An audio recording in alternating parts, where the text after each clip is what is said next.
Do you know that in the early days of Christianity, it was common to believe that humans were composed of a body, a soul and a spirit. Body, which is in contact with the outside world. Our soul, which looks inwards. And our spirit, which is in touch with the cosmic world. This three-part knowledge, of the human being, derived from the knowledge, of the schools of mysteries. It was carried, by the Gnostics in early Christianity. In the centuries, following the resurrection, Gnosticism was outlawed. And eventually suppressed. As a result, it vanished completely. Gnosticism believed in a spiritual conception of the mystery of Christ. That is why it was finally suppressed. The Roman authority, since the 3rd century, was more and more influenced by Christianity. The more this influence penetrated, the less Rome understood the sense between spirit and matter.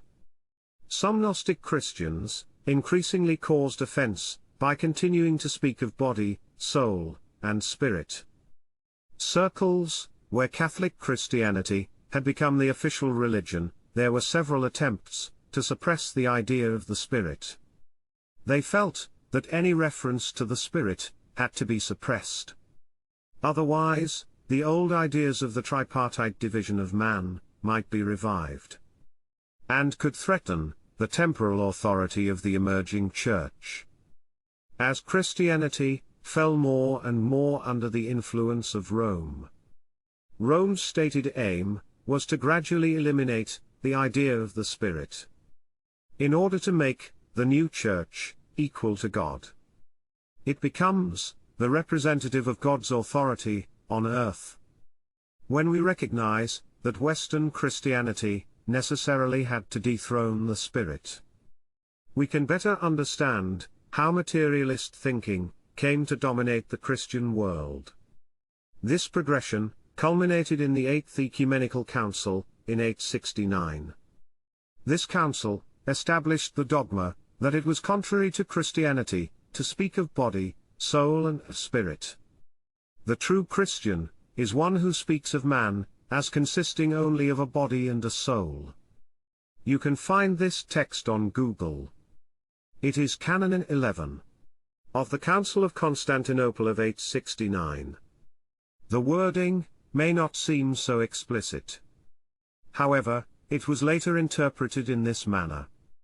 At first, the Council simply stated that man has only one rational and intellectual soul. This formula was invented to avoid any reference to the spirit as an entity unique to each individual. The Council's stated aim was to suppress all knowledge of the spirit. This decree had unforeseen consequences. Today, religious people and scientists do not talk about the spirit. They follow the dogma established by the 8th Ecumenical Council. They do not know why they deny the spirit, even if not openly. Anyone who rejects that man consists only of a body and a soul is labeled as ignorant or heretic. Simply because the scientists themselves don't know that their assumptions are based on the decrees of the Council of 869. This council is important because it sheds considerable light on the evolution of Western thought. Originally, the human being was divided into body, soul and spirit. The evolution was such that in the 9th century, the spirit was suppressed. Having abolished the spirit, things did not stop there. There is a growing tendency to abolish the soul in its turn. So far, only the first steps have been taken in this direction, but now, the time has come to abolish the soul. Powerful evolutionary impulses are already at work, preparing for the abolition of the soul. It is absolutely clear to see it in transhumanism and the New World Order. It will no longer be necessary to convene councils, as in the 9th century. Things are different today. A large part of the Christian, Muslim, and Jewish world is cut off from the spiritual world. It denies the existence of a spiritual life after death. It considers that the soul is on hold until the last judgment. They believe in only one Spirit: Allah, Jehovah, Jesus, Holy Spirit.